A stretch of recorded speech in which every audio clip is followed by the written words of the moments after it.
welcome back to the channel. Charlie Bravo here. So we're going to work on our next holster project, and it's going to be for this right here. Now this is obviously a blue gun.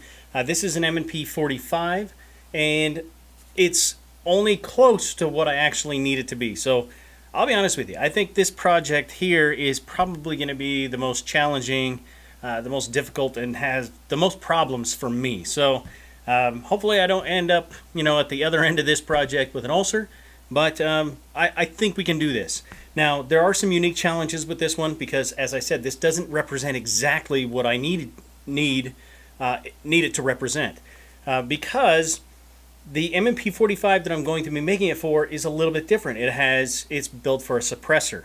So it has a longer barrel, has a threaded barrel. So obviously it needs to be open so that the threaded part of that barrel is going to stick out, out of the end of the holster. Also, because it's made for a suppressor, it has taller sights than this, so I need a taller sight channel than I typically would make.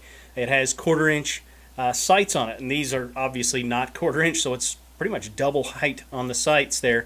And then just to top it all off, just to make my life even more difficult, it needs to have a TLR1 mounted to it as well. The most difficult holsters that I make are really the ones that have a light on them, and they are very difficult because you have to get some retention, but it's hard to do. A lot of people, a lot of companies out there will just make a holster. It's more of a big plastic pocket than anything. Basically it just slides in and there's not really any retention. I'm not about that. I want it to have some retention. It's difficult though to find a place for it to grab a hold of because you have to block out a channel for the sight to fit through, which basically means the trigger guard is out. That's where most people make retention, is on the trigger guard. And if you block that out completely, now where are you going to go? You can't go to the ejection port because that's just going to cause you problems. You can try to grab a hold of the light, and that's typically what I try to do. This one I might be able to get some down here. I don't know if you can see it, but it's got a little flat spot here where it kind of divots in. I might be able to use that to get some retention. I really hope so. I might be able to get a little retention off of the controls a little bit because they're not necessarily sharp and really tough controls. They're fairly smooth, so I might be able to use the controls. It's going to be a tough one, that's for sure. So stick around and check this out. Now, I do want to show you what I've done so far.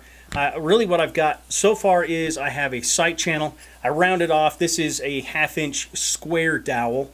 I rounded it off just because I think that it looks a little bit better with it rounded. It rounds off with the Kydex anyway. That's what's going to happen. This just allows it so that it's more controlled in its rounding it off, so it doesn't warp or anything like that.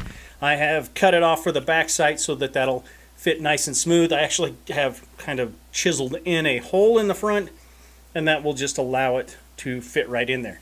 Now, you might be asking yourself, why is it sticking so far out the front? I don't want this to distort it at all on the end, and oftentimes it will do that. I'm going to be using a 1/2 inch, okay, so this is 1/2 inch piece of blocking here, and this is to give me some tensioning points, and I've actually already cut this out so that it'll fit right in there. Now, this is typically I would use only a 1/4 inch, and then have a rubber washer in there, or a grommet or something like that, so that it'll allow it to tighten up a little bit to give you some adjustment on that tension. With this having the light on here, I just didn't think a 1/4 inch was going to be enough. I don't want it to cause any problems, so I wanted actually to be a little bit looser on that, but a little bit more in the adjustment.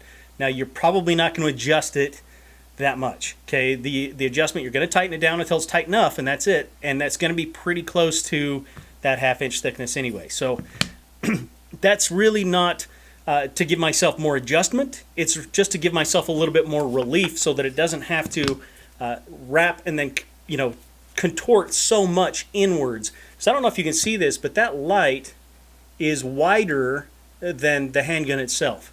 So because it has to kind of come up and go around that, I didn't want it to have to come back so far, such a drastic change, so I made this 1/2 inch. So hopefully that will work out for me. Hopefully that will make it a little bit easier to work with.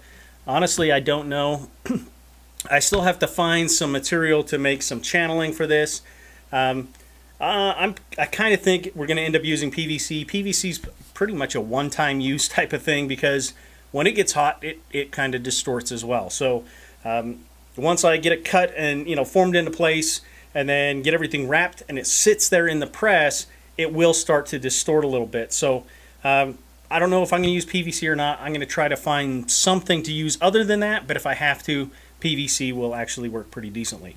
I could use wood, fairly large wooden dowel, maybe an inch diameter wooden dowel, and I could cut it and get it all formed into there, and that is another option. Again, wooden dowel isn't going to last forever. It will actually last a whole lot longer than PVC will, but it will eventually get compressed and chewed up and stuff like that as well. So metal pipes, yes, those work great, and that would work and probably last a long time, but then you have to worry about, are you going to be scratching up the blue gun?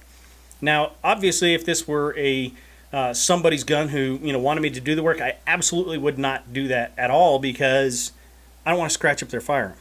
Blue gun, I may consider it, but we'll see. I'm not sure how this is going to turn out. So I've made about a half a dozen holsters for firearms that have lights on them. It's not that I don't like doing them. They are a pain. They take a lot more time. This one, as I said before, is going to cause me a lot of problems, but come back next week and see how I come along on this. Hopefully I will have everything blocked out. I will have some channeling material. I have everything taped up, and we can get started on this project. But anyway, this is the project we're going to be working on, so be sure to come back next week and check it out. Let me know what you guys think of this video and videos like this. If you're interested in seeing more projects like this and things like that. I'm also considering moving this video, because I know Monday it's truly a horrible day for videos. Most people don't watch videos on Monday. I have no idea why. Maybe they're just beat down from their having to go to work or something like that. But this one being Memorial Day, I think it's okay to have this one today. By the way, happy Memorial Day. I hope you guys are celebrating good, yes, but I hope you remember why we are celebrating Memorial Day, and that is the people who have served and fallen, serving their country, protecting their country, guaranteeing the rights and freedoms that we enjoy today. So anyway, guys, I hope that you have a great Memorial Day, and be sure to remember that your mind, that is your most important weapon, and it's vital to be armed with information. Until next time, take care and be safe. Charlie Bravo, out.